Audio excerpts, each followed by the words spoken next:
Okay, I'm with Paul Wood. Paul, you missed the defeat at Catalans through injury. Can you tell us a bit about the injury and how it's progressing?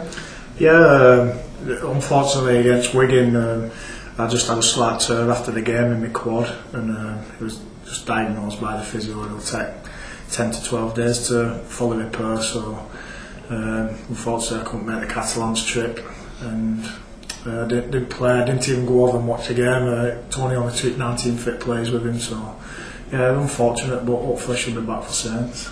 Just looking back at that defeat, I know you weren't involved, but you've probably talked to other players about it. Do you think there might have been some complacency in the camp that Warrington had beaten top of the league the week before and now they were going to bottom of the league?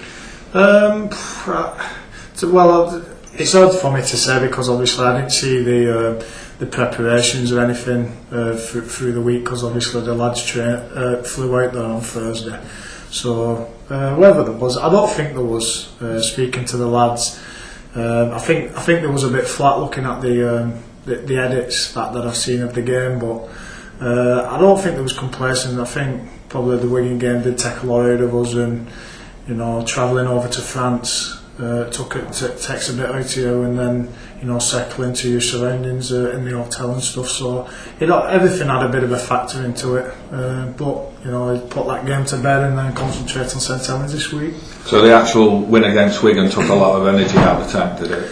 Well, I won't say it takes a lot of energy out of the tank, but emotionally it was on a high. We beat top of the league and we thought we was back in the race for the League Leaders Shield, and then obviously you travel over to France when you play Catalan, and somewhere it does take a bit out of you, I think. So I don't think we was complacent. I just think we wasn't up to our standards that we showed the previous week, and as I've said all year, if you're 5% out, then Tony's just putting me off. But if you're 5% out, you're going to get turned over by any team.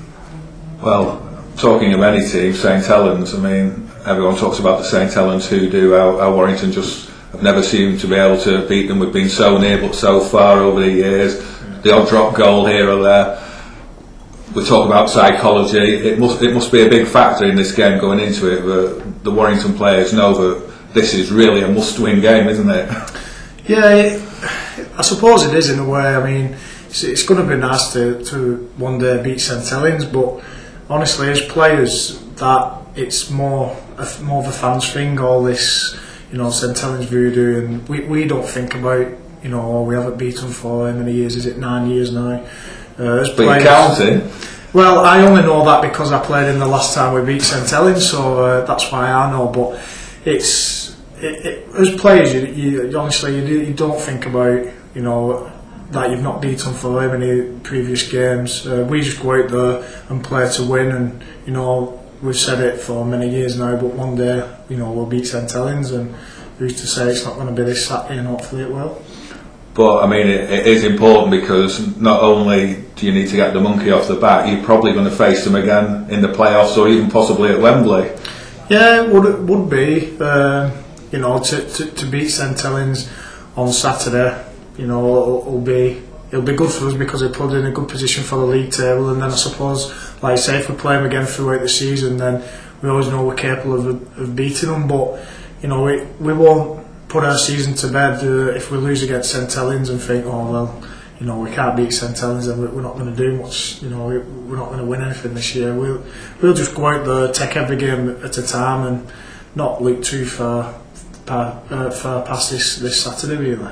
But looking at the two camps, I mean, Warrington's the healthier camp, isn't it? I mean, there's no better time to play St Helens than at the moment because they're riddled with injuries throughout the entire team. Yeah, and we say this every time we play them, and they always seem to get some players back, or the young kids who come in, they always do a really good job. And for some reason, I think St Helens do pick the game up against Warrington, but like I said previously, I think when Sean Long's not played for them or Keenan Cunningham's not played, the people that have come in have always stepped the game up and had really good games. So we can't think about what the injuries they've got because the young kids will come through and do a job on us.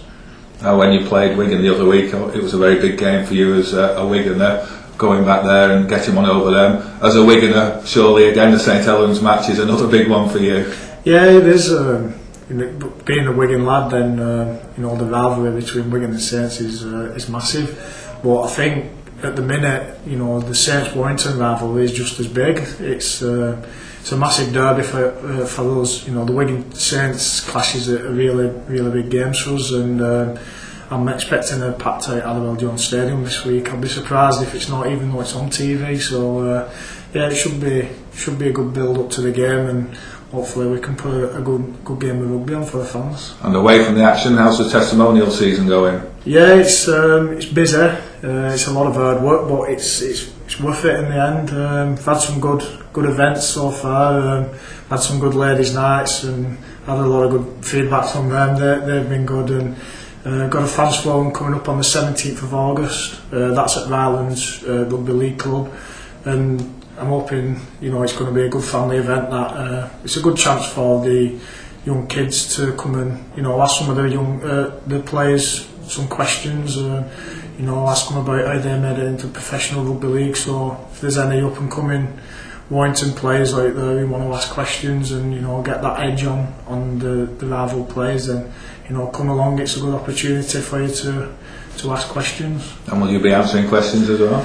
Yeah, there's going to be myself, Brian Kearney's coming down, Terry O'Connor's coming down, and then I'm going to get some of the Wolves lads down, and it should be a good evening. And like I say, I've been to a few of these events before where it just tends to be the grown-ups, but I'm hoping that I'm going to get a mixture of age range, and I'd like to see some of the young kids come down and ask some questions about how we made it in professional rugby and how we're finding it at the minute and what do they have to do. Because I think if I'd have had that when I was a young kid coming through, I think it would have been beneficial. So hopefully I can help benefit some of the young lads coming through. Okay, well, good luck with the rest of the season, good luck with your testimonial, and hopefully get the monkey off your back at the weekend. Cheers. Cheers, Paul.